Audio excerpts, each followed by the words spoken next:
Esse que eu vou trazer hoje para a gente meditar está em Mateus, capítulo 12, a partir do versículo 22 até o 25.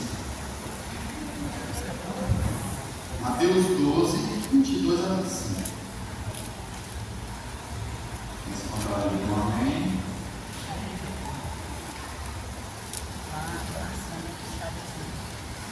Mateus 12, 22 até o 25. Depois disso aconteceu que lhe trouxeram um endemoniado, cego e mudo. Ele o curou de modo que pôde falar e ver. Então a multidão ficou atônita e exclamava: é este porventura o filho de Davi? Mas os fariseus, ao ouvirem isso, murmuraram: este homem não expulsa demônios, senão pelo poder de Beelzebul, o príncipe dos demônios. Entretanto, Jesus compreendia os pensamentos deles e afirmou: todo reino dividido contra si mesmo será arruinado, e toda cidade ou casa dividida contra si mesma não resistirá. Aleluia. Na outra versão aqui, na comunidade de hoje, está dessa forma: o país que se dividir em grupos que lutam entre si certamente será destruído. A cidade ou a família que se dividir em grupos que lutam entre si também será destruída. Então, essas são palavras do nosso próprio Jesus. A gente tem muito a aprender com elas. Toda família dividida não existirá. E o inimigo ele tem lutado diariamente para nos dividir como unidade familiar. Não só comunidade familiar na família, como também na família em Cristo, na igreja. Levantando desavenças, levantando rebeliões, todo tipo de discórdia, de desavença, de rebelião não vem de Cristo.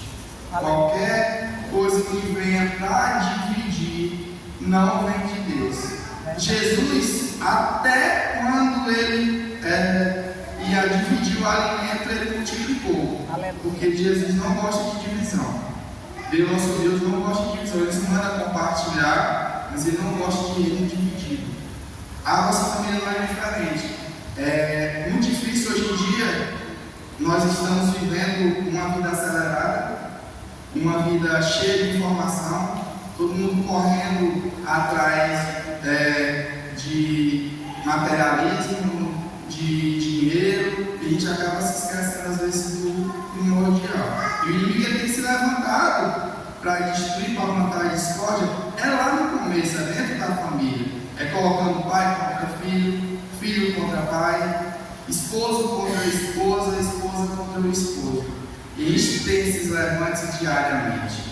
Às vezes a gente não percebe, a gente se deixa manipular por isso. A gente tem, de repente, um desentendimento de uma hora para outra, onde estava tudo andando perfeitamente bem. E a gente tem que entender que existe uma vida espiritual, nós somos seres espirituais. E a nossa vida ela também tem a parte espiritual. Então, às vezes, a gente está passando por uma batalha espiritual que a gente só consegue combater com Bíblia, com oração. E muitas vezes a gente está passando por um problema que às vezes nem é um problema tão grave, é só na mente da gente. O inimigo ele não tem o poder de saber o que a gente pensa, de saber o que está se passando, mas ele tem o poder de soprar pensamentos na nossa cabeça. A gente recebe ataque espiritual, meus irmãos, até dormindo. A gente tem um sonho, uma coisa que é um ataque espiritual, para justamente manipular ali e mexer com o nosso comportamento. A Bíblia nos diz que o quê? Que o inimigo é inimigo das nossas almas. A nossa alma são os nossos pensamentos, os nossos sentimentos. E ele vem diariamente para quê? Para matar, roubar, enganar e destruir. Hoje, a nossa juventude, principalmente, ela está sendo bombardeada muito com isso. A gente costuma, no dia que a gente sempre fala nesse tema, como o Júlio, que o inimigo ele vem batendo muito na tecla, querendo tirar a identidade cristã, principalmente dos jovens. Fazer você duvidar daquilo que você realmente é. Hoje em dia você tem dúvida até, esse termo colocar na cabeça dos jovens, dúvida até da sexualidade deles. Eles não acreditam que ele pode ser do jeito que ele quiser. Colocar na cabeça dos homens que os homens podem ser o que eles quiserem ser. Nessas palestras motivacionais, palestras de coach, eles querem dizer que o homem ele é o que ele quiser. quiser, que ele pode chegar onde ele quiser, mas o que não é verdade, meus irmãos. A gente só vai até onde Deus permite que a gente vá. Glória a Deus. E às vezes, Deus permite a gente ir para lugares que não é dos planos dele, porque nós insistimos em ir e afastar da presença dele. E a gente sofre as consequências por isso.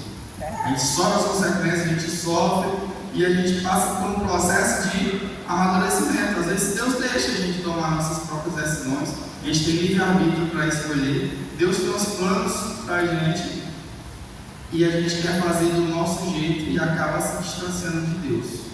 E ele vem lutando diariamente para destruir a família. Porque quando ele entra diretamente numa família, que ele destrói o casamento, ele não está afetando só aquela família ali. Ele está afetando aquela família, os filhos, a visão que eles têm de um casamento, o que vai desestruturar lá na frente, a visão deles de casamento, e até para as pessoas que estão ao redor, eles vão defender que casamento não é bom. Eu estava fazendo uma pesquisa que está surgindo uma nova categoria dos jovens, que eles se dizem ágamos, que vem de não casar, eles estão querendo não casar. É como hoje a gente vê jovens levantar e dizer: eu não quero casar. Deus me livre de casar. Eu trabalho com um bairro de periferia de Bacabal, com jovens na faixa etária entre 13 até 15 anos. E geralmente eles têm essa ideia: professor, um dia me perguntou para mim assim: professor, é pecado eu não querer casar? Por quê? Porque já vem de famílias desestruturadas, de problemas familiares, que eles não querem aquilo para a vida deles. E aí cabe a gente mostrar que existe sim um padrão familiar que Deus fez, um padrão de família que Deus fez, não é aquele padrão desestruturado. É um padrão onde cada um tem o seu lugar na família, e quando Deus está no centro da família, tudo corre bem. Aleluia. E a gente derrama as nossas necessidades a Deus e coloca no altar, Deus provê tudo. Na oração universal do Pai Nosso, Deus nos ensinou, Ele disse: o pão nosso de cada dia nos dai hoje. Ele nos ensina o que? Cada dia. Deus provê dia após dia. Ele provê o que você precisa hoje. O amanhã é outra história. Amanhã Ele vai prover o que você precisa para amanhã. Depois de amanhã, da mesma forma. Mas as bênçãos de Deus, elas se renovam. Aleluia. Diariamente. Glória a Deus. Cada dia é uma nova bênção. A gente precisa estar confiando em Deus que tudo Aleluia. vai dar certo. Deus, Ele não tem um plano errado para a gente. Às vezes a gente que se apressa, a gente é ansioso, a gente quer que as coisas aconteçam logo, a gente tem pressa, a gente acha que nunca vai acontecer, e às vezes já está chegando na bênção e muda de caminho para ir para o outro lado, achando que não está dando certo, e aí vai para outro que demora mais ainda. Igual aconteceu com os hebreus quando eles saíram do Egito e ficaram no deserto rodando 40 anos em si, sendo que Deus estava ali todo o tempo com eles. E naquele tempo era mais, porque Deus mandava uma nuvem de fogo para acompanhar eles, uma coluna de fogo. Deus provia alimento do céu, Deus provia tudo para eles, mesmo assim eles murmuravam. Hoje em dia a gente tem uma preocupação maior, porque a gente está sendo bombardeado pelas redes sociais. As redes sociais, todo esse contexto de informação que a gente vive diariamente, faz a gente botar diante dos nossos olhos coisas que a gente não fazia antes. Porque antigamente era qual era o padrão? Eu trabalhava, ou então ficava dentro de casa, fazendo as afazeres de casa, o máximo que eu dava era as coisas de casa, a janela, olhava na janela, ia cuidar dos bichos no pasto. Era uma vida mais tranquila. Hoje em dia não, você abre o celular, você vê uma janela onde você tem acesso ao mundo todo. Isso está adoecendo as pessoas mentalmente, psicologicamente, porque faz a gente o quê? Querer aquilo que os outros têm. Força meio que uma inveja. E as pessoas começam a olhar pelaquela janela coisas que às vezes nem sempre são verdade, são mentiras. As pessoas postam na rede social que elas querem vender da imagem dela, que elas querem vender da aparência delas. Eles tiram foto em mansões que não são delas, em carros que não são delas. E tudo isso tem adoecido a gente. a gente está querendo as coisas se baseando nos outros.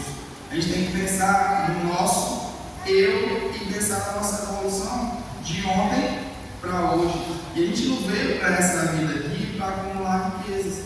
Algumas pessoas usam aquela passagem do alguns pregadores usando: buscar primeiro ao reino de Deus, todas as demais coisas lhe serão acrescentadas, como se fosse riqueza.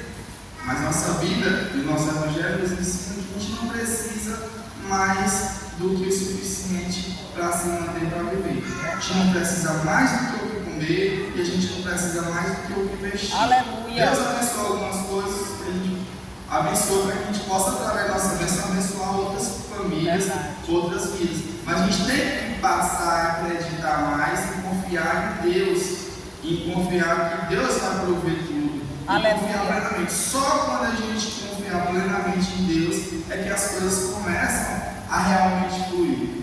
Porque Deus, Ele vai prover o que a gente precisa no dia que a gente precisa. Quando a gente confia nele, a gente descansa, a gente não é bombardeado por esse monte de informação que tem no mundo, e a gente precisa se unir mais em oração e batalhar a verdadeira batalha, que é a batalha espiritual. Todos os dias nós sofremos levantes que a gente nem sabe que existe, principalmente contra a família, que é a unidade que Deus deixou para a gente. A principal unidade tem que ser a família. A família é a primeira instituição e, através da família, a nossa sociedade é formada por famílias. Se a gente não tivesse tantas famílias desestruturadas, a nossa sociedade hoje estava bem melhor em questão de valores. Então, cabe aos pais educar os filhos e todos os valores que a gente precisa dar pautado na Bíblia. Então, a gente precisa se alimentar da palavra diariamente, a gente precisa orar e a gente precisa entender que algumas coisas que acontecem, alguns desentendimentos entre a família, alguns levantes, alguns entendimentos, às vezes são ataques espirituais. A gente recebe uma cutucadazinha ali, fica com raiva do outro porque o outro fez uma coisa que a gente não gosta, e a gente não pode deixar esse sentimento habitar no nosso coração. Como crentes, nós não podemos guardar mágoa e rancor de ninguém. A gente deve pedir perdão e pedir a Deus que a gente, Ele ajude a gente a superar tudo isso. Nós somos humanos, nós somos falhos, nós precisamos de Deus diariamente, porque sozinhos nós não somos nada. Nós temos que deixar de tentar resolver as coisas do nosso jeito e deixar nas mãos de Deus, para que Deus faça o que tem que ser feito. Se deu certo, glória a Deus. Se não deu, glória a Deus também. Porque às vezes, aquilo que a gente está pedindo tanto, que é para a gente é uma bênção, talvez seria uma ruína se a gente recebesse aquilo agora. Então Deus sabe o momento certo para cada coisa. Glória a Deus. E a gente aqui precisa entender e estar na vontade de Deus e confiar nele plenamente, que por maior que seja a tempestade que você está passando agora, lá na sua casa, na sua família, com um familiar, com um filho, Deus já está cuidando. E no momento certo, Ele vai agir. Ele vai agir porque nós confiamos nele, e Deus é misericordioso, e Deus é verdadeiro e honra todas as pessoas. Glória a Deus. Essa mensagem que eu queria trazer para os irmãos hoje: não deixemos ser levados pelos ataques, não vamos dividir a família, nós somos uma unidade. Quando eu falo de família, eu falo só da família lá na nossa casa. A nossa família é a nossa unidade em Cristo, nosso corpo, que nós somos uma grande família como igreja. Amém, irmãos? Amém. Glória a Deus, que Deus venha nos abençoar hoje e sempre.